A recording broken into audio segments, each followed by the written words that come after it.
Hello everyone, welcome to my channel maths vibe. So आज हम discuss करेंगे सितंबर 2022 का लीनियर अलजेब्रा का पार्ट बी का क्वेश्चन है और क्वेश्चन आईडी है 301।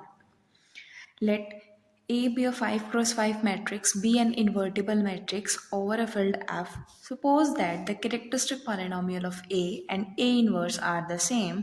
Which of the following is necessarily true?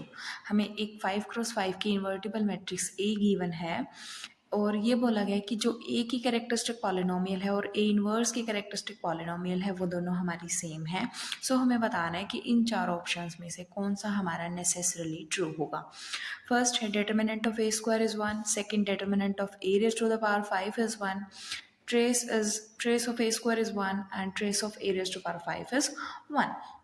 सो हम इस क्वेश्चन को डिस्कार्ड मेथड से करेंगे। सबसे पहले हम देख लेते हैं कि अगर जो लैम्डा है वो अगर ए की कैरेक्टरिस्टिक वैल्यू होती है तो 1/λ ए इनवर्स की कैरेक्टरिस्टिक वैल्यू होती है, आइगन वैल्यू होती है।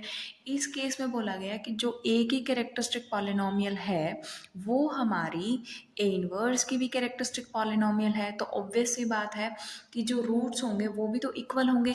अब रूट्स जब इक्वल है, ए का रूट अगर लैम्डा आई है तो ए इनवर्स का 1/λ, ये दोनों हमारे इक्वल है। सो लैम्डा आई स्क्वायर इज 1। इसका मतलब क्या है कि लैम्डा आई की वैल्यू क्या पॉसिबल है, +-1, और कुछ तो पॉसिबल है नहीं। फिर हमने देखा कि हम इसको डिस्कार्ड मेथड से कर रहे हैं तो हम एग्जाम्पल कंसिडर कर लेते हैं। अगर हम ए को आइडेंटिटी मैट्रिक्स ले ले 5 क्रॉस 5 की, तो इस केस में डिटर्मिनेंट क्या हो जाएगा, determinant of A is 1 and trace of A is 1। अब ए स्क्वायर क्या होगा, वो भी हमारा आई होगा, और ए 5 क्या होगा, वो भी हमारा आई होगा। So trace of A square क्या हो जाएगा, 5 हो जाएगा, और trace of A raise to the power 5 क्या हो जाएगा, वो भी 5 हो जाएगा। सो इसकी हेल्प से हमें ये पता चल गया कि जो हमारा फोर्थ ऑप्शन है वो भी हमारा गलत है, और जो थर्ड ऑप्शन है वो भी हमारा गलत है। नेक्स्ट इस एग्जाम्पल से हमें ये क्लियर तो हो गया कि डिटर्मिनेंट ऑफ ए स्क्वायर भी 1 है और determinant of A raise to power 5 भी 1 है। तो हमें एक अनदर एग्जाम्पल लेना पड़ेगा। अगर हम ए को हम -i कंसिडर कर ले, सो ए स्क्वायर क्या हो जाएगा, i हो जाएगा, और ए रेज़ टू पावर 5 क्या हो जाएगा, -i हो जाएगा। So determinant of A square कितना हो जाएगा, ए स्क्वायर का डिटर्मिनेंट हमारा 1 हो जाएगा, और determinant of A raise to power 5 क्या हो जाएगा, -1 हो जाएगा। इस एग्जाम्पल की हेल्प से हमें पता चला कि जो हमारा सेकंड ऑप्शन है वो हमारा गलत है। सो फर्स्ट ऑप्शन हमारा करेक्ट हो गया, जहाँ पर determinant of A square is equals to 1 हो जाएगा। नेक्स्ट क्वेश्चन जो हम डिस्कस कर रहे हैं उसकी आईडी है 295।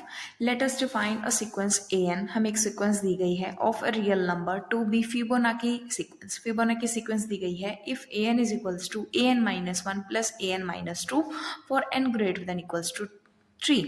What is the dimension of the R vector space of Fibonacci like sequence? अगर हम सीक्वेंसेस की हेल्प से एक वेक्टर स्पेस डिफाइन करें तो उसकी हमारे डायमेंशन क्या होगी।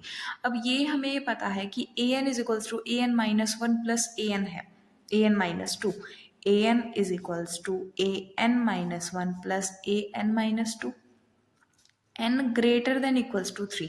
अगर हमारे पास A1 गिवन हो और A2 गिवन हो, अगर ये दोनों हमें गिवन है तो हम बाकी सभी फाइंड आउट कर सकते हैं उन दोनों के सम से। मतलब प्रीवियस 2 टर्म्स के सम से हम नेक्स्ट टर्म निकाल सकते हैं। जैसे A3 अगर हमें निकालना हो तो A1 प्लस A2, A4 निकालना हो तो A3 प्लस A2, हम इस तरीके से हम फाइंड आउट कर सकते हैं। सो जो बेसिस बनेगी वो जो हमारी बेसिस होगी उसमें हमें ओनली 2 एलिमेंट्स की रिक्वायरमेंट होगी, that is A1 0 0 so on and 0 A2 0 and so on. Basis में हमारे ये सिर्फ 2 एलिमेंट होंगे, इनकी हेल्प से हम पूरा आर वेक्टर स्पेस जनरेट कर सकते हैं। सो डायमेंशन कितनी हो जाएगी, 2 हो जाएगी। So second option is correct. Thank you.